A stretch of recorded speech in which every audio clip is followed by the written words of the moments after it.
안녕하세요. 금요사건 파일 디바제식합니다.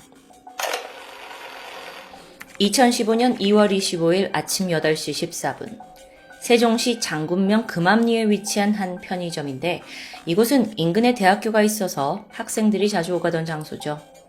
평소처럼 손님들이 닥칠 아침 시간에 갑자기 편의점에서 불길이 피어올랐습니다. 다행히 연기를 목격한 주민의 신고로 머지않아 소방관이 출동했죠. 그런데 여기서 작은 혼란이 있었습니다. 이 근처에 같은 브랜드의 편의점이 두 곳이 있었는데 하나는 화재가 난 곳이고 또 다른 곳은 대학교 바로 밑에 있던 곳입니다. 전화상으로 대학교 근처 편의점이에요. 이렇게 접수를 받은 소방대가 위치를 혼동했고 이후 현장 도착이 다소 늦어졌죠. 어쨌든 소방대원이 제대로 편의점에 도착한 뒤 화재는 금세 진압됩니다. 하지만 끔찍한 사건은 이제부터입니다. 편의점 내부에서 52살의 남성 송씨가 쓰러진 채 발견됐기 때문이에요. 그는 이 편의점 사장이었는데 이미 숨을 거둔 상태였죠. 그런데 문제는 사인입니다. 화재로 숨진 게 아니에요. 놀랍게도 그의 몸에서는 총상이 발견됩니다. 경찰은 이게 보통 사건이 아님을 즉각 인지했죠. 아니, 총상이라뇨. 강력 사건입니다. 아니, 그럼 화재는요? 범인이 총으로 피해자를 살해한 후 일부러 방화를 한 거라고 볼 수 있겠죠. 일대를 수색하던 경찰은 머지않아 수상한 차량 한 대를 발견했어요. 편의점에서 불과 약 100m 정도 떨어진 가까운 곳에 있었는데 산타모 차량이었죠. 내부를 살펴보니까 안에 사냥용 엽총 한 정이 들어있었습니다. 본능적으로 이 차의 주인이 용의자라는 게 직감됩니다. 하지만 차주는 이미 사라진 상태였고요. 세종시에서 벌어진 이 총격 사건은 여기서 끝이 나지 않습니다. 같은 날 오전 이 화재가 난 편의점에서 약 50m 떨어진 가정집에서도 총에 맞아 사망한 시신이 발견되었어요. 그것도 무려 두 구나 말이죠. 집 안방에서는 74살의 남성 김씨가 발견되었고 또 그 집 앞에 세워진 승용차에서 50대의 남성 김씨가 숨져 있었습니다. 이 두 사람은 부자지간이었어요. 사건이 발생한 시각은 편의점에서 불이 나기 직전이었죠. 그러니까 먼저 발생한 거예요. 자, 정리해보면 범인이 먼저 가정집에 와서 두 명의 남성을 각각 총으로 쏴서 죽인 후 마지막으로 편의점에 가서 주인 송 씨를 살해한 후 불을 지르고 달아난 정황입니다. 아니, 저기 피해자 3명과 총을 휘두른 범인 이들이 다 알고 있는 사이였을까요? 일단 범인은 금세 특정되었습니다. 여기에선 가장 중요한 단서가 있죠. 바로 차에 남아있던 엽총인데요. 여러분, 우리나라에서는 총포 도검 화약류 단속법에 따라서 총기를 경찰서에 신고하고 거기에 보관을 해야 합니다.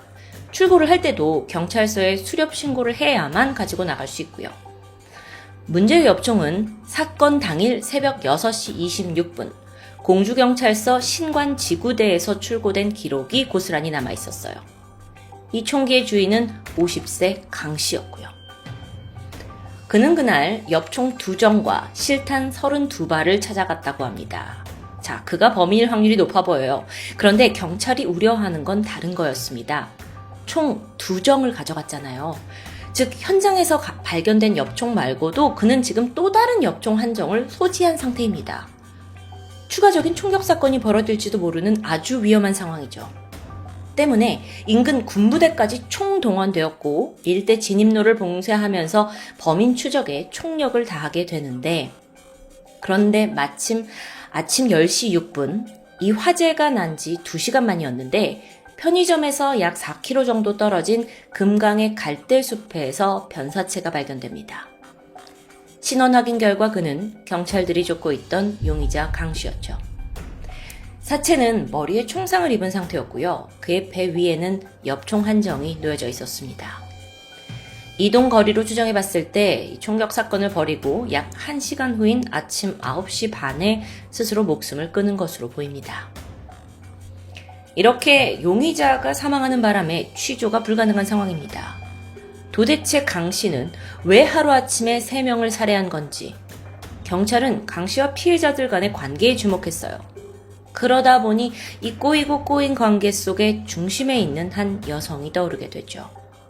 그녀는 바로 편의점 사장 송씨 외에 이곳을 함께 운영하고 있던 여주인이었습니다. 48살의 김씨였죠. 송씨의 현재 연인이기도 했는데 또 한편으로는요, 이 앞서 집에서 숨진 부자의 딸이자 여동생입니다. 범인과는 무슨 관계였냐고요? 죽은 강씨와는 과거 연인 사이였죠. 자, 정리를 하자면 강씨가 헤어진 연인 김씨에게 앙심을 품고 그녀의 현재 애인 편의점 사장과 또 근처 자택에 살고 있던 아버지와 오빠까지 모두 살해한 정황입니다.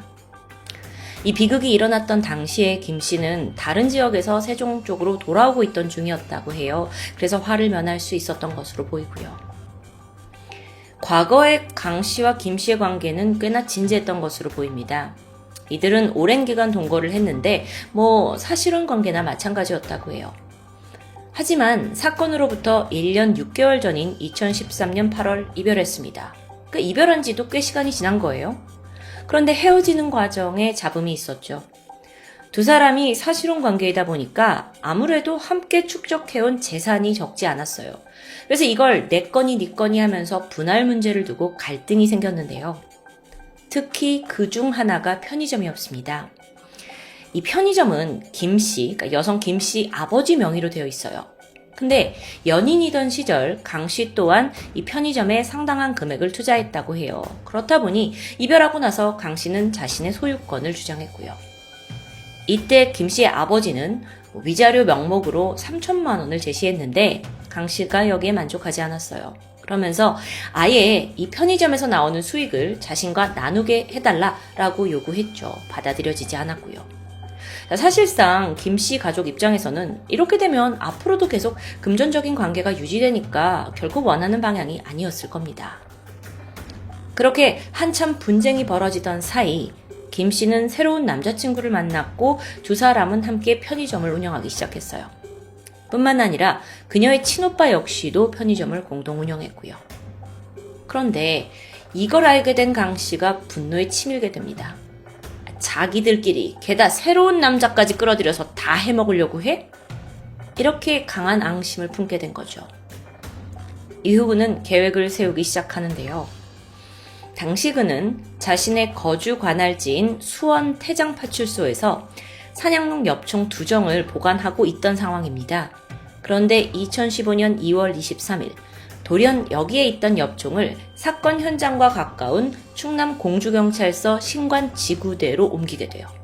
그러면 이제 엽총은 여기에 보관이 되게 되는 거죠. 그로부터 이틀 후인 2015년 2월 25일 새벽 6시 25분 그날 강 씨는 수렵복을 다 챙겨 입은 채로 신관지구대에 도착합니다. 그리고 엽총 2정을 출고하게 돼요. 여기까진 법적인 문제는 전혀 없습니다. 그날 지구대에서 찍힌 모습을 좀 볼까요?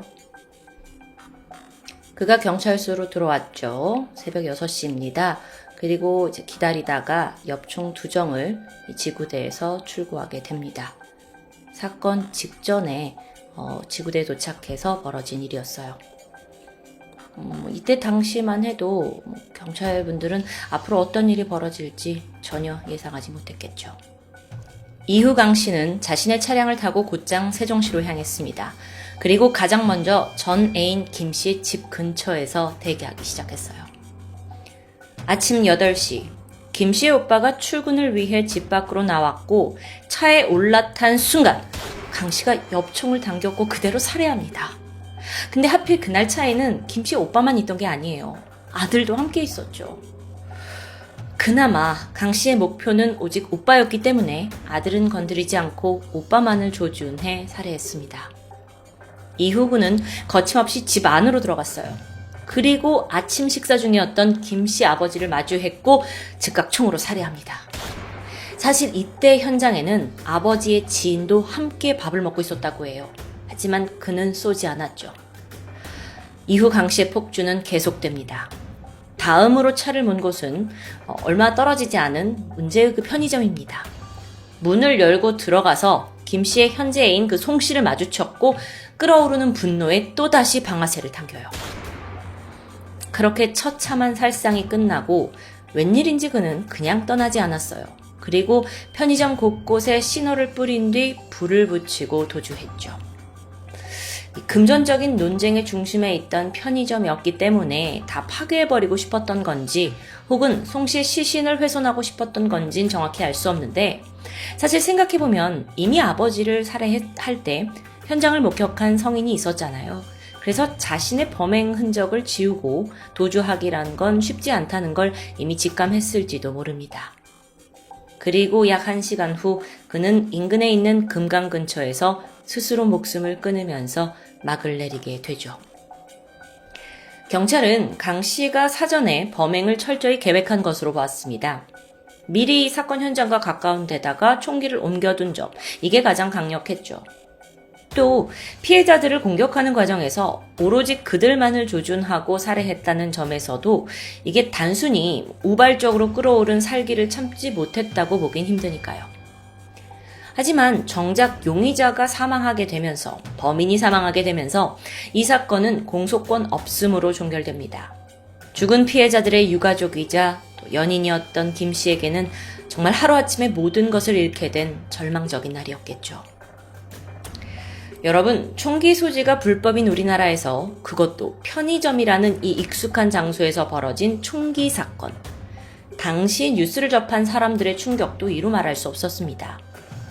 여담으로 이날은 인근에 있는 고려대 세종 캠퍼스 신입생 OT 일정이 잡혀 있었거든요.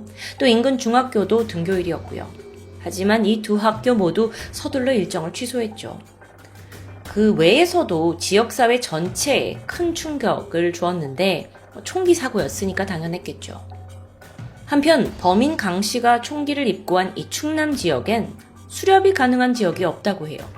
조금 따져보면 그가 갑자기 수원에서 이 충남 쪽으로 총기를 이동했을 때 범행은 어쩌면 이미 계획되고 있었다고 볼 수 있습니다. 근데 누구도 그걸 쉽게 알아차리지 못했죠. 왜냐하면 법적으로 총기는 주거지나 수렵지역과 관계없이 전국의 경찰서 어디에서나 보관할 수 있기 때문입니다. 당당하게 지구대에서 총을 가지고 나갔다는 점이 이 사건이 더 소름 돋게 느껴지는 이유이기도 한데요. 근데 여러분, 참 우리에게 유난히도 익숙하지 않은 총기 사건이란 주제가 여기서 끝인 줄 알았겠지만 심지어 이틀 후에 또 발생합니다. 이번엔 화성시였는데 아주 비슷한 총기 난사 사건이 발생했던 거예요. 2015년 2월 27일 아침 9시 반 화성시 남양읍 남양리의 단독주택에서 총성이 울려 퍼졌습니다. 범인은 75살의 전 씨였는데 자신의 형 집에 침입을 해서 사냥용 공기총으로 형과 형수를 살해했어요. 게다가 신고를 받고 출동한 지구대 경찰관까지 총 3명을 살해합니다. 이후 자신의 총기로 스스로 목숨을 끊었고요. 범행 동기는 가정 불화였는데 범인은 사건 직전 파출소에서 총기를 가져왔다라는 점이 앞서 편의점 사건과 너무 유사하죠. 정말 단기간에 벌어진 두 건의 총격 사건. 즉각 국내 총기 관리 실태가 이거 문제 있는 거 아니냐? 라는 지적이 잇따랐습니다. 두 사건에서 밝혀진 맹점이라고 한다면 일단 경찰서에서 총기를 보관하긴 해도 막상 가지고 나간 다음에는 규제할 방법이 없다라는 점이겠죠. 애초에 총기 소지 허가 제도를 더 까다롭게 바꿔야 한다는 주장도 생겨났습니다. 근데 여러분, 이 총기 문제가 참 한국에선 워낙 낯설어요. 그러다 보니 사실 이 사건뿐만 아니라 우려하는 목소리조차 크게 공론화되지 못했습니다. 이게 참 안타까운 부분인데 소 잃고 외양간 고친다고 더 많은 총기 사고가 발생해야 그제서야 허둥지둥 규제를 강화하는 걸까요? 모르셨겠지만 실제 국내에선 매년 10여 건 이상의 총기 사건 사고가 지속적으로 발생하고 있습니다. 여기에 더해 최근에는요, 불법으로 해외에서 총기 부품을 반입한 후에 이걸 다시 조립하는 경우도 늘고 있다고 해요. 이렇게 되면 누가 어디서 어떤 불법 총기를 소지하는지도 제대로 알 수 없는 상황이죠. 총기 사고. 이건 해외 뉴스에서나 들었지 한국의 문제는 아니라고 여겼습니다. 어쩌면 안전하다고 마음 놓고 있는 지금 이 순간이 사각지대는 아닐까요? 저는 사건 자체가 그저 비극으로 끝나선 안 된다고 생각합니다. 사회의 약점을 침투한 부분을 찾아내고 그걸 바로 고쳐야만 이렇게 사건을 되짚는 것도 더 의미 있는 일이 되는 거 아닐까요? 총기에 대한 안전교육은 물론이고 까다로운 소지 허가, 당국의 철저한 관리와 단속이 절실한 타이밍입니다. 지금까지 금요사건 파일 디바제시카였습니다. 안녕하세요. 금요사건 파일 디바제시카입니다. 2005년 8월 12일 아침 9시 서울 서초경찰서로 한 여성의 다급한 신고 전화가 걸려왔습니다.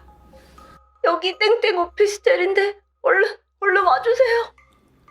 이 도움을 요청하는 목소리가 심상치 않았어요. 고통에 차 있는 신음소리인데 거의 제대로 말을 잇지 못하고 있었죠. 상황을 직감한 경찰은 빠르게 현장으로 달려갑니다. 그랬더니 거기엔 신고자로 추정되는 여성 포함해서 총 2명의 여성이 쓰러져 있었습니다.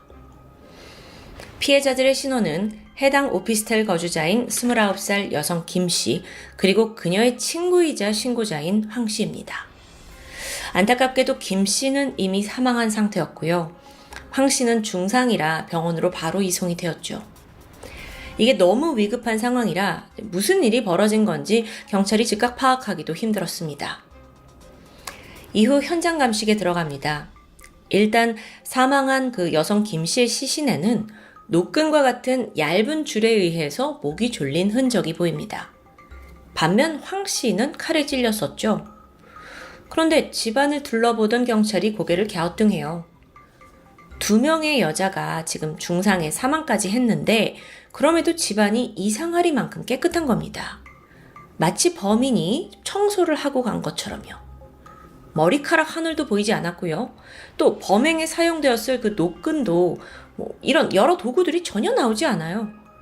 심지어 침대 시트 일부분도 아예 오려내진 상태였고요. 즉 범인은 자신의 흔적이 남아있는 모든 걸 현장에서 깨끗하게 지우고 떠난 거죠. 그렇지만 여전히 단서가 있습니다. 바로 숨진 김 씨의 몸에서 남성의 체액이 발견된 겁니다. 경찰이 즉시 유전자 감식을 의뢰했고 그와 동시에 이 해당 오피스텔을 돌면서 입주자들을 대상으로 탐문 수사를 진행합니다. 여러분, 기본적으로 강남 서초동에 있던 해당 오피스텔은 보안이 매우 잘 돼 있는 편이었습니다. 범행 시각에 오피스텔 공동 현관에서 수상한 사람 발견되지 않았어요. 무엇보다 김 씨 집에서 누군가 강제로 침입했다라는 흔적 없고요. 사라진 물건도 금품도 없습니다. 따라서 경찰은 범인이 김 씨와 어느 정도 면식관계에 있는 인물이다라고 판단을 했죠. 특히 담당 형사의 눈에 띈 건 너무도 멀쩡한 도어락입니다. 범인이 이 오피스텔의 잠금 장치 굉장히 익숙한 인물로 추정됐어요. 그렇다 보니까 같은 오피스텔에 사는 입주민들은 아닐까? 라고 생각을 해서 용의선상에 올리고 탐문을 한 거고요. 해당 오피스텔에는 약 1000여 명의 입주자가 살고 있었죠. 근데 여러분, 그 오피스텔 특성상 사실 옆집에 누가 사는지 무슨 일이 일어났는지도 잘 모를 때가 있죠. 아무래도 젊은 층이 많고 또 이사도 자주 하니까 가깝게 이웃사촌처럼 지내진 않으니까요. 경찰이 몰려들고 폴리스 라인 쳐지면서 사실 주민들은 그제서야 어머 저 집에서 살인사건 났대 라고 알게 되고 그게 이제 건물 전체에 퍼져나가요. 근데 이 주민들이 수사에 그닥 협조적이지 않은 모습을 보이는 겁니다. 오히려 자신들을 범인으로 의심하는데 굉장히 불쾌감을 드러냈어요. 경찰이 이렇게 환영받지 못하는 상황에서 일일이 집집마다 찾아다니면서 탐문하는 거 결코 쉬운 일이 아니죠. 하지만 이 와중에도 경찰이 주목한 사람은 있습니다. 바로 사건 현장 옆집에 살고 있던 28살의 남성 A씨였죠. 띵동, 저 경찰인데요. 그 옆집에서 살인사건 났다는 거 들으셨죠? 제가 좀 관련해서 몇 가지 물어볼 게 있습니다. 하고 찾아갔어요. 근데 보통 경찰이 와서 이런 말을 하면 열의 9은 어머 어떡해요, 저도 들었어요 이러면서 두려워하잖아요. 다른 주민들은 다 그랬고. 근데 A씨의 반응은 좀 다릅니다. 아, 그래요? 예. 근데 제가 지금 좀 나가봐야 해서요. A씨, 겉으로 보기에는 그냥 평범한 청년이에요. 28살 청년. 당시 직업이 없긴 했지만 취준생일 수 있으니까 성과도 전혀 없고 근데 옆집에서 살인이 있었는데도 놀라는 기색이 없다? 심지어 경찰이 좀 주시를 하니까 매일같이 친구들하고 술 마시고 밤 늦게 귀가를 하더라고요. 경찰이 봤을 때 이건 결코 일반적이지 않습니다. 보통 이 동네에서 살인사건이 일어났다 그럼 다들 좀 조심하는 분위기거든요. 근데 이거는 사실 어디까지나 경찰의 약간 직감이었을 뿐 A씨를 범인으로 몰 만한 증거가 있는 건 아니었죠. 한편 우리가 잊고 있던 한 인물, 바로 이 사건에서 누구보다 결정적인 증인이 될 수 있고 또 현장에서 중상을 입었던 친구 황씨입니다. 그녀는 경찰에 신고를 한 이후 실신했어요. 그래서 한동안 제대로 된 증언을 할 수 없는 상태였고요. 그러다 이번 치료를 받는 중에 극적으로 의식을 회복했다고 합니다. 다행이에요. 덕분에 형사들에게 범행 당시의 상황과 또 범인의 인상착의에 대해서 증언할 수 있게 됩니다. 먼저 이 친구 황 씨는 원래 부산 사람입니다. 부산에 살고 있었어요. 근데 서울에 볼 일이 있어서 잠깐 방문을 했고 이때 이제 고등학교 때 친구였던 이 김 씨 집에서 하룻밤을 지내기로 한 거죠. 오랜만에 만나서 둘이 늦은 밤까지 밀린 수다를 떨면서 시간을 보냈습니다. 그러다가 이제 야 피곤하다 자자 하면서 같은 침대에 잠이 들었죠. 그러다 야심한 새벽 황 씨는 어딘가 낯선 인기척에 잠에서 깨어나요. 순간 자신의 눈을 의심했죠. 이 캄캄한 어둠 속에서 웬 건장한 남성이 부스럭거리면서 방 안을 서성이고 있는 거예요. 황 씨가 너무 놀라서 입을 틀어막습니다. 근데 괴한과 눈이 마주치고 말았죠. 그래서 황 씨가 누구야? 하면서 막 비명을 질렀는데 그러자 남성이 손에 들고 있던 무언가를 치켜듭니다.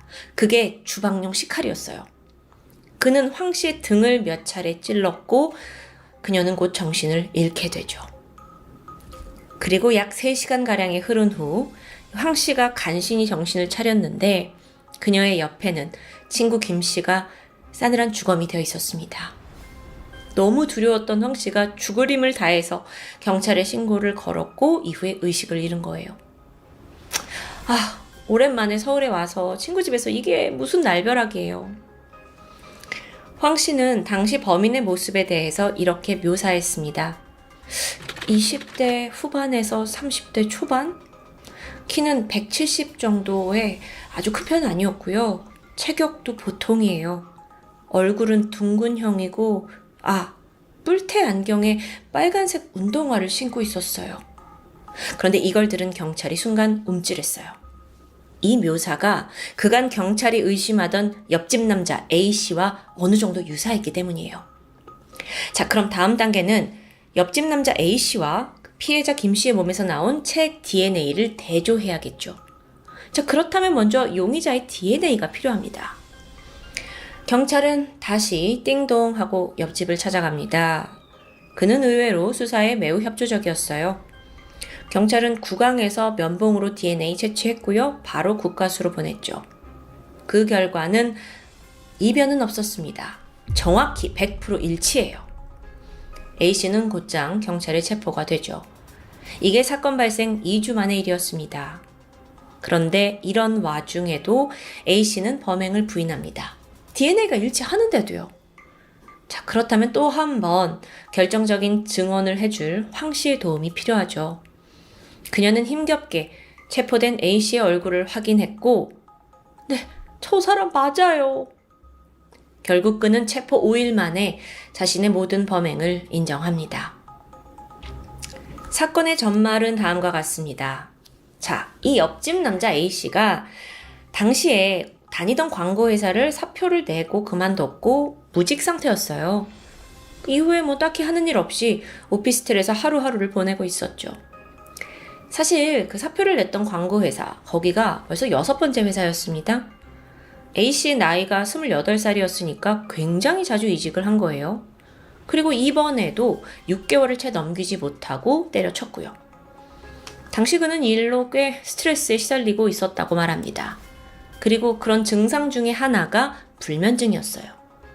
종종 잠이 안 오니까 새벽에 나가가지고 담배를 피우는 일이 잦아졌죠. 그러던 어느 야심한 밤에 A씨가 담배 생각에 또 집을 나서게 됩니다. 복도로 나와서 현관문을 딱 닫는데 습관처럼 약간 대문 앞에 우두커니 머물게 돼요. 이게 좀 특이한데 이유가 있었죠. 왜냐면 평소 A씨가 살던 그 오피스텔 현관문이 꽉 닫히지 않는 문제가 있었다고 해요. 그래서 띠리리 하고 도어락이 제대로 잠길 때까지 확인하는 습관이 있었던 겁니다. 띠리리 소리 날 때까지 이렇게 잠깐 서 있는데 그 순간 낯선 소리가 들렸어요. 남녀의 신음소리였죠. 바로 옆집인 그 피해자 김 씨의 집에서 흘러나오고 있던 건데요. 옆집 여자? A씨는 오며 가며 여태까지 봤던 그 김 씨를 기억해냅니다. 인사를 하거나 친분이 있는 건 아니었어요. 근데 좀 예쁘장해서 볼 때마다 눈길이 가곤 했죠. 그날 밤 옆집에서 들려온 그 남녀의 신음소리는 그동안 스트레스 받고 있던 A씨의 호기심을 자극했고 조용히 그가 그 집 현관문 앞에 가서 귀를 대고 그 소리에 집중하게 됩니다. 자, 당시 그 여성 김 씨는요, 12월에 결혼이 예정된 예비 신부였습니다. 그래서 김 씨의 남자친구, 그러니까 예비 신랑이 매일 저녁 여친 오피스텔에 방문을 했죠. 둘이 오붓하게 시간을 보내고 남친은 다음날 새벽 자신의 집으로 돌아가서 출근하는 걸 반복하고 있었고요. 그런데 옆집 남자 A씨는 이 패턴을 읽게 됩니다. 정확히 말하자면 그걸 알게 될 만큼 그날 이후로 그 피해자를 계속 주시하고 또 그 집 앞에서 서성거린 거예요. 저 이거 너무 소름 돋죠. 경찰에 따르면 피해자의 집 앞 복도 창문에 담배꽁초가 수북히 쌓여 있었다고 해요. 이걸로 미뤄봤을 때 A씨가 매일같이 담배를 핀다는 이유로 나와서 김씨 집 앞에서 동향을 살핀 것으로 볼 수 있죠. 그렇게 이 옆집 남자가 알아낸 건 새벽 4시가 되면 남자친구가 집으로 돌아가고 김씨 여성 혼자 집에 남아있을 가능성이 높다라는 점이었습니다. 사건 당일 새벽 5시 30분. 그날도 A씨는 담배를 피기 위해 복도로 나왔습니다. 그리고 자연스럽게 김씨의 집 앞으로 향했죠. 근데 이날 무슨 생각이었는지 갑자기 김씨 집 오피스텔 손잡이를 돌려봐요. 아마도 그녀가 혼자 있을 걸 예상하고 막 작정하고 들어가려고 했던 것 같아요. 근데 문이 스르륵 너무도 쉽게 열리는 겁니다. 너무 안타깝게도요. 이 김씨네 집 역시 옆집처럼 현관문이 끝까지 딱 잠기지 않는 문제가 있었다고 해요. 그리고 이날 밤 하필 도어락이 또 잠기지 않았던 거고요. 옆집 남자 A씨는 어라? 열려있네? 하고 조심히 김씨 집 안으로 들어갑니다. 평소 이웃에게 품고 있던 그 더러운 욕망을 실현할 생각이었죠. 하지만 들어가 보니까 예상치 못한 상황이었어요. 집주인 김씨 옆에 처음 보는 그 친구 황씨가 함께 잠들어 있는 겁니다. 설상가상 인기척에 황씨가 눈을 떴고 당황한 A씨는 주방에서 칼을 가지고 그녀를 무자비하게 공격했고요. 황씨가 의식을 잃었죠. 그녀가 죽었다고 생각했어요. 그래서 침대 밑으로 밀쳐냅니다. 자, 침대 밑으로 이렇게 밀쳐내니까 툭 소리가 나잖아요. 그 과정에서 침대 위에 있던 김씨도 잠에서 깨어나요. 이후 A씨는 그녀를 3차례에 걸쳐 무자비하게 성폭행했습니다. 범인 A씨는 3번 모두 체외 사정을 했어요. 그리고 한 번의 사정이 끝날 때마다 김씨를 욕실로 데려가서 깨끗이 씻으라고 강요했죠. 특히나 체내에 정액이 남아있지 않도록 꼼꼼히 씻으라고 명령합니다. 이 3번의 과정이 피해자에게 얼마나 지옥 같았을까요? 잠시 후 그녀가 울면서 애원했어요. 저 12월에 결혼해요. 시키는 대로 다 할 테니까 제발 살려만 주세요. 하지만 범인은 그녀의 말을 귀담아 듣지 않았습니다. 사실 이미 황 씨도 칼에 찔렀고 죽었다고 생각했잖아요. 이 모든 범행이 발각되지 않으려면 김 씨마저 죽여야 한다고 생각한 거죠. 성폭행이 끝난 후 그는 김 씨의 손발을 테이프로 결박했습니다. 그리고 노끈으로 목을 졸라 살해했죠. 전과도 없는 28살 청년이 너무도 한순간에 저지른 끔찍한 범죄입니다. 이후 그는 태연히 현장을 청소하기 시작했어요. 피해자 손발을 묶고 있던 테이프 떼어내고 바닥에 떨어져 있는 음모 다 주웠죠. 그리고 또 자기의 흔적이 남아있는 그 침대 시트까지 가위로 딱 그 부분 오려낸 거예요. 황 씨를 공격했던 칼은 가방에 담아서 한강에 버립니다. 이 정도면 깔끔하겠지. 이렇게 완전 범죄를 기대했던 그는 태연하게 집으로 돌아간 후 또 일상으로 복귀합니다. 심지어 예정되어 있던 회사 입사 면접도 봤죠. 근데 경찰이 한번 찾아갔었잖아요. 오히려 경찰은 너무도 태연한 그의 태도를 보고 의심을 했어요. 게다가 아무리 체외 사정을 했다 하지만 피해자에겐 A씨의 체액이 남아 있었고요. 과학수사 너무 만만하게 본 거죠. 검거된 A씨는 특수강간 및 살인 혐의로 기소됩니다. 재판에서 뭐라고 하냐면 회사도 내가 퇴직을 하고 스트레스를 받고 그리고 내가 지금 혈기왕성한 젊은 남성이 아니냐 우발적인 살인을 벌였다는 겁니다. 근데 저는 그 혈기를 조절하지 못한 것도 죄라고 생각하는데 정말 뻔뻔하죠. 법원 또한 냉정하게 판단했습니다. 사실 이 A씨의 범행이 초범이 이렇게까지 할 수 있어? 라고 믿기 어려울 정도로 용의주도했습니다. 뒤처리가 특히나 치밀했고요. 살인의 의도가 있던지 없던지 간에 일정 기간 동안 이 피해자를 계속 주시했다는 것도 명백한 사실입니다. 재판부는 결국 그에게 무기징역을 선고합니다. 그리고 이런 말을 남겼죠.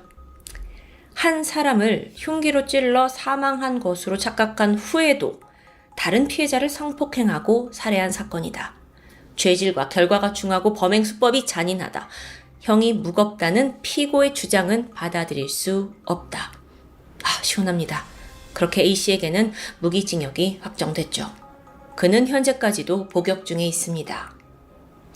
그저 오피스텔 자기 집을 오며 가면서 복도에서 얼굴만 마주치던 그 옆집 남자의 살인과 성폭행까지. 곧 있을 결혼, 새로운 가정을 꾸미는 것에 설레어 하던 예비 신부가 죽었고 또 하필 그날 함께 있던 친구 또한 평생 씻을 수 없는 모욕과 고통에 시달리게 되었습니다. 이게 서울 한복판, 심지어 치안이 좋다고 하는 강남 오피스텔에서 벌어진 사건이라는 게 좀 믿기 힘들어요.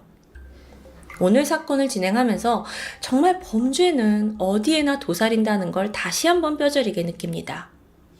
물론 여러분 그렇다고 우리가 매일을 불안해하고 살 순 없죠. 하지만 최소한 특히나 혼자 사는 여자분들이라면 촉각을 곤두세우고 문단속 철저히 하는 게 정말 중요합니다. 아마 그냥 엄마 아빠가 얘기하면 잔소리라고 할 거지만 제가 꼭 얘기하고 싶었어요. 그것만이 나를 지킬 수 있는 최소한의 방어니까요. 억울하게 생을 마감한 김 씨의 명복을 빕니다. 그리고 끔찍한 범죄의 트라우마를 겪게 된 생존자 황 씨, 지금쯤 그 아픔을 극복하고 건강한 삶을 되찾았길 진심으로 바라겠습니다. 지금까지 금요사건 파일 디바제시카입니다. 안녕하세요. 금요사건 파일 디바제시카입니다. 2008년 9월 22일 오후 4시 경기도 의정부 녹양동의 한 주택가 골목에는 학교를 마친 여학생이 집으로 향하고 있었습니다. 아이는 중학교 2학년이었던 14살 최양. 이 골목길에 있는 연립주택 3층에 살고 있던 최양은 4시 20분쯤 집에 도착했고 컴퓨터부터 켰습니다. 그리고는 친구들과 대화를 하려고 인터넷 메신저에 접속했죠. 이후에 짧은 대화가 오갔고 바로 10분 뒤 아이는 컴퓨터를 켜놓은 상태로 집을 나섭니다. 목적지는 바로 앞에 있는 미용실이었는데 길게 자란 앞머리를 손질한 후 최양이 집에 돌아온 시각은 오후 5시 23분. 그런데 최양이 집에 돌아오던 길에 뒤에 한 낯선 남자가 따라붙었습니다. 계속 아이를 주시하던 그는 최양을 미행했고 이내 최양도 그걸 알아차렸어요. 그러자 괴한이 곧장 흉기를 들더니 집에 들어가는 아이와 함께 집 안으로 들어왔고요. 남자는 아이를 방으로 끌고 갑니다. 약 20분 후인 오후 5시 45분. 목욕을 갔던 엄마가 집으로 돌아왔습니다. 현관을 보니까 딸의 신발이 놓여 있어요. 그런데 이상하게도 아무런 인기척이 느껴지지 않았는데요. 딸이 잠들었나 싶어서 이름을 불렀지만 반응이 없습니다. 좀 이상하다라고 느낀 엄마가 현관에서 신발을 벗고 거실로 올라가는 순간 딸 방문이 열리더니 낯선 남자가 나타납니다. 30, 40대로 보이는 그는 얼굴이 창백했고 곧이어 태연히 방을 걸어 나왔죠. 엄마는 현관에 서서 너무도 당황하고 두려운 나머지 그 자리에 그냥 얼어붙어 버렸는데요. 이때 남자는 엄마 옆을 스쳐 지나서 현관문을 열고 유유히 밖으로 사라집니다. 마치 자기 집을 나가는 것처럼 아주 자연스러운 동작이에요. 엄마는 이게 무슨 상황이지? 하고 그제서야 정신을 차렸고 소리를 지르면서 남자를 쫓아갔죠. 1층 문까지 따라갔지만 괴한은 빠르게 도주합니다. 그리고 문득 자신의 집 쪽을 올려다보는데 현관에서 딸이 비틀거리며 나오고 있습니다. 엄마는 불이 나게 집으로 올라갔고 딸 최양은 엄마 품에서 힘없이 쓰러졌는데요. 잠시 후 구조대가 도착해서 아이를 신속히 병원으로 옮겼지만 최양은 결국 3시간 만에 사망하고 말았습니다. 아이는 발견 당시에 옷을 입은 상태에서 왼쪽 가슴에서 피를 토해내고 있었습니다. 부검을 해보니까 왼쪽 가슴에 한 차례 칼에 찔린 약 13cm 정도 되는 자창이 발견되죠. 그런데 이 자창 중에 약 3cm 정도가 심장을 관통하게 되면서 아이가 얼마 버티지 못하고 사망한 겁니다. 그런데 이게 다가 아니었죠. 최양의 몸에서는 극소량의 정액이 발견되었습니다. 이건 성폭행의 흔적이겠죠. 현장을 볼까요? 안에서 범인의 지문이나 족적, 그 어느 것도 남아있지 않았습니다. 경찰은 집안에 없어진 물건이나 또 뒤진 흔적이 전혀 없고 최양이 단 한 번 찔렸다라는 점을 토대로 범행의 주된 목적을 성폭행에 두게 됩니다.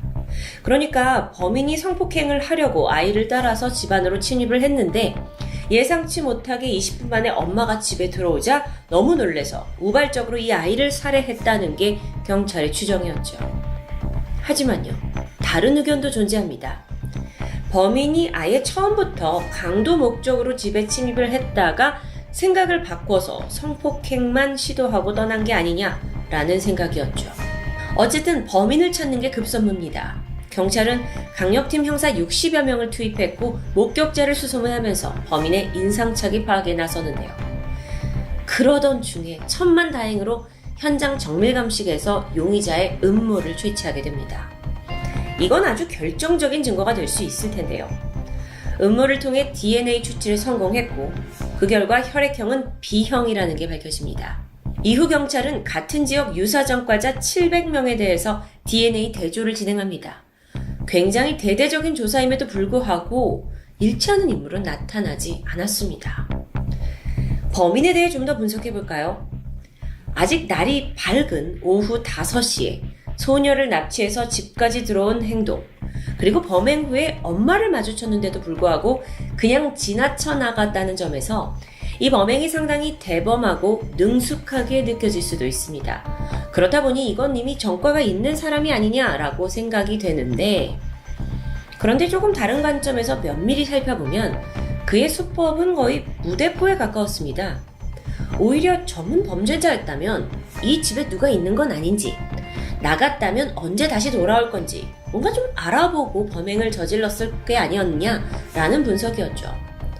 특히나 만약 전과자였다면 자신의 얼굴을 본 최양의 엄마를 마저 여기서 공격했을 수도 있습니다. 왜냐면 목격자가 생겼고 신고를 하면 금방 잡힐 게 뻔하니까요. 즉 그는 대범한 것 같긴 하지만 전혀 치밀하지 않은 범행을 보였습니다. 그래서 전문가들은 범인이 초범일 확률이 높다라고 분석하게 되죠. 그리고 얼마 후 최양 집에 있는 인근 제과점에 설치된 CCTV를 경찰이 확보합니다. 원래 이건 불법 주차 차량을 단속하기 위해서 설치가 된 카메라였는데 마침 그 안에 범인의 모습이 담겨 있는 겁니다. 화면 속에서 그는 다리를 절뚝거리면서 도주하고 있었습니다. 이게 아주 중요한 증거였지만 문제는 화질이 별로 좋지 않아서 얼굴을 확인하는 데는 실패하게 돼요. 그래도 다행인 부분은 있습니다. 경찰에게는 최양의 어머니를 포함해서 이 도망가는 범인을 본 총 3명의 목격자가 확보된 상태였기 때문이에요. 그 중에 한 목격자는 동네 주민이었습니다. 마침 최양의 집 앞에서 폐지를 줍던 중이었는데 한 남자가 태연히 이 연립주택의 계단을 내려오더니 문을 나가면서 급하게 뛰어가는 걸 보게 됩니다. 뭔가 좀 이상했죠. 그러더니 이제 엄마가 뛰어나왔고요. 또 다른 목격자는 주변 상인이었는데요. 어떤 남자가 바지를 이렇게 축혀 올리면서 걸어가는 모습이 영 이상했다라고 진술합니다. 자, 이렇게 범인을 본 총 3사람의 목격자가 존재하는데 또 다른 문제가 있었어요. 이들 모두 범인의 얼굴을 뚜렷하게 기억하지 못한다는 겁니다. 게다가 사실상 이들이 내놓은 증언도 다 중구난방이라서 오히려 수사에 혼란을 주게 되죠. 심지어 이 목격자 중에 한 명은 근처 옥탑방에 살던 그 미얀마 출신의 외국인 노동자가 비슷하게 생긴 게 아니냐라며 용의자로 지목합니다. 하지만 DNA 대조 결과 관련성이 전혀 없다고 밝혀지게 되죠. 그래서 일단 경찰은요, 최초 목격자이자 범인과 정면으로 맞닥뜨렸던 최양의 엄마에게 많은 기대를 걸게 됩니다. 엄마는 그 상황이었다면 정말 너무도 놀랐을 것 같은데 사실 그래서 범인의 얼굴을 뚜렷하게 기억하지 못하는 안타까운 상황이었습니다. 그래도 결국 딸을 죽인 범인을 찾아야 했기 때문에 그녀는 최면 수사를 받게 되고요. 간신히 몽타주를 만들게 되죠. 바로 이 모습인데요. 범인의 몽타주. 자신감을 얻은 경찰은 공개 수사에 나서면서 전단지를 뿌렸습니다. 그런데 경찰이 간과한 게 있습니다. 또 다른 동네 주민, 그 나머지 목격자 2명이 본 용의자의 얼굴과 이 몽타주가 판이하게 다르다는 겁니다. 아니 그러면요, 이 얼굴이 엄마의 기억에 의해서만 만들어진 거니까 이게 범인이 아닐 수도 있다는 뜻이에요.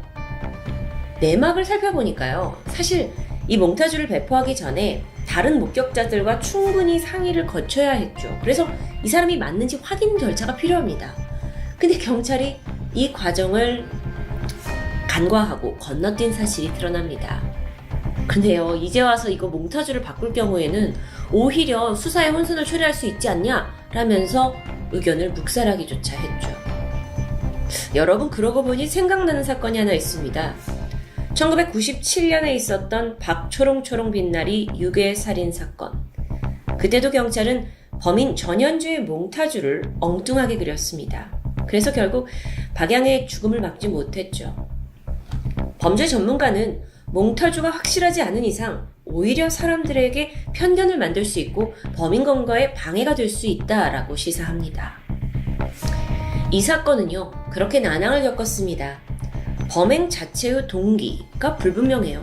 증거도 부족하고 몽타주까지 의지하기 힘들어지면서 용의자를 추려내기란 결코 쉬운 일이 아니었습니다. 결국 사건 50여일 만에 수사본부가 해체됐고 장기 수사체제로 전환됩니다. 한편 이렇게 수사에 잡음이 생기니까 최양의 어머니는 마음이 초조해졌습니다. 그리고 결국 사비를 들여서 다시 한번 최면을 받게 되죠. 그리고는 2번째 몽타주를 그리게 되는데 사진을 보고 있는 바로 이 얼굴이 수정된 몽타주입니다. CCTV 영상에서 용의자는 좀 마르고 호리호리한 체격에 170에서 175cm 정도 되는 키, 나이는 35살에서 45살 정도로 추정됐습니다. 사건 당시에 흰색 반팔티에 아이보리색 조끼를 입고 있었고요. 검정색 계통의 면바지를 착용하고 있었죠. 그가 CCTV 영상에 찍혔을 때 다리를 절뚝거렸다고 했는데 이게 어떤 신체적인 이유 때문인지 혹은 수사에 혼선을 주기 위해서 일부러 신용을 한 건지는 정확히 알 수 없습니다. 아니면요, 목격자가 성폭행을 저지른 후에 급히 도주하던 중 바지를 축혀 올리는 모습이 다리를 저는 것처럼 보였을 수도 있습니다. 그나마 이 사건에서 범인에 대해 가장 확실한 것은 그의 혈액형이 B형이라는 것뿐이겠죠. 그래도 일말의 희망은 있었습니다. 범인이 마른 체형을 가지고 있었다, 그리고 어두운 피부색이었다 라는 점을 토대로 범죄 전문가들은 그가 육체 노동을 하는 사람일 가능성을 지적합니다. 게다가요, 사건이 벌어진 시각이 오후 5시 반. 그는 그 5시 반쯤에는 일을 하지 않는 또는 일정한 직업이 없는 사람이었던 것으로 추정이 되기도 했죠. 그러니까 일용직일 수 있다는 겁니다. 범행 당시 얼굴을 전혀 가리지 않았는데요. 그런 점을 토대로 면식범은 사건 조사에서 제외됐습니다. 범인이요, 의정부에 있는 녹양동 주택가를 범행지로 삼았다라는 부분, 이건 여기지리를 잘 알고 있을 가능성이 높습니다. 게다가 이 주택가는 골목이 좀 복잡하기 때문에 초행일 경우에는 길을 잃기 쉬운 곳이라고 하는데요. 혹시 그가 인근에 머물면서 피해자 최양을 오래전부터 주시했다가 사건 당일 그녀가 집에 혼자인 걸 파악하고 범행을 저지른 건 아닐까요? 범행에 걸린 시간은 20분, 아주 짧은 시간입니다. 정액이 소량만 검출된 것으로 봐서 성폭행을 시도하던 범인이 집에 누군가 들어오자 최양이 소리를 지르지 못하게 살해했을 수도 있습니다. 즉 순간적인 판단으로 칼을 휘두른 우발적인 사건일 가능성이 높다는 거죠. 그런데 여기서도 또 모순이 있습니다. 왜 미리 칼을 소지했던 걸까요? 아니, 우발적인 범행이라면 칼을 가지고 있을 이유가 없잖아요. 어쩌면 누군가 나한테 걸리면 죽이겠다라는 미필적 살해의 고의는 이미 가지고 있었던 건 아닌가라고 분석됩니다. 이 사건 참 어렵습니다. 범인이 이럴 수도 있고 저럴 수도 있고 제가 말씀드린 게 모두 다 추정과 분석 결과일 뿐이니까요. 인과관계마저 정확하게 파악하기 힘든 아주 어려운 사건입니다. 공소시효가 폐지된 이래 이 사건은 경기 북부지방경찰청이 재수사를 맡고 있습니다. 그나마 가장 결정적인 증거가 될 그 채모에서 추출한 DNA가 여전히 남아있죠. 수사팀은 대조 대상을 전국으로 넓혔고 탐문수사 범위도 확대하면서 다양한 수사 기법을 동원해 범인을 추적하고 있습니다. 그런 노력은 참 가상하죠. 하지만 한편으로는요, 이 사건을 대하는 경찰의 태도가 비난을 면치 못했는데요. 그러니까 범인 DNA는 아직 가지고 있으니 다시 똑같은 범죄가 나타났을 때 대조를 해서 잡을 수 있다라는 어떤 입장이 보이기 때문입니다. 제2의 최양이 나와야지만 범인을 잡을 수 있는 걸까요? 사실 수사 과정에서 또 다른 어이없는 일도 있었습니다. 최양의 어머니가 이 동네에서 그때 본 범인과 인상착의가 아주 유사한 사람을 목격한 적이 있습니다. 너무 놀라서 즉시 담당 형사에게 전화를 하게 되죠. 근데 그때 그가 112에 신고를 하라라는 말을 남겼다는데요. 딸을 잃은 엄마에게 그게 최선이었을까요? 사건 이후 최양의 부모님은 여전히 이 사건이 벌어진 동네를 떠나지 못하고 계신다고 합니다. 그 사이에 범인에게 보복을 당할까 두려워서 엄마가 얼굴을 봤으니까요. 그래서 잠시 이사를 하신 적은 있지만 결국엔 딸의 원한을 풀어주기 위해 다시 이 동네로 돌아올 수밖에 없었다고 말합니다. 그러면서 사람들이 딸의 억울한 죽음 이 사건을 잊어버릴까 두렵다라는 인터뷰를 남기시기도 했습니다. 2018년 통계에 의하면 우리나라에서 벌어지는 성폭력 범죄는 하루 평균 80건입니다. 시간당 3건꼴이죠. 더 최근인 2021년 통계에 의하면 국내 강력범죄 95%를 성범죄가 차지하고 있습니다. 특히 성범죄의 경우에는 재범률이 다른 범죄에 비해 높은 것도 이미 잘 알려진 사실이죠. 불과 14살의 나이에 너무도 고통스럽게 세상을 떠날 수밖에 없었던 최양. 그녀의 한을 풀어주는 것은 물론 제2의 최양을 막기 위해서라도 범인 검거를 위한 수사팀의 노력과 또 누군가의 제보는 시급한 상황입니다. 지금까지 금요사건 파일 디바제식합니다.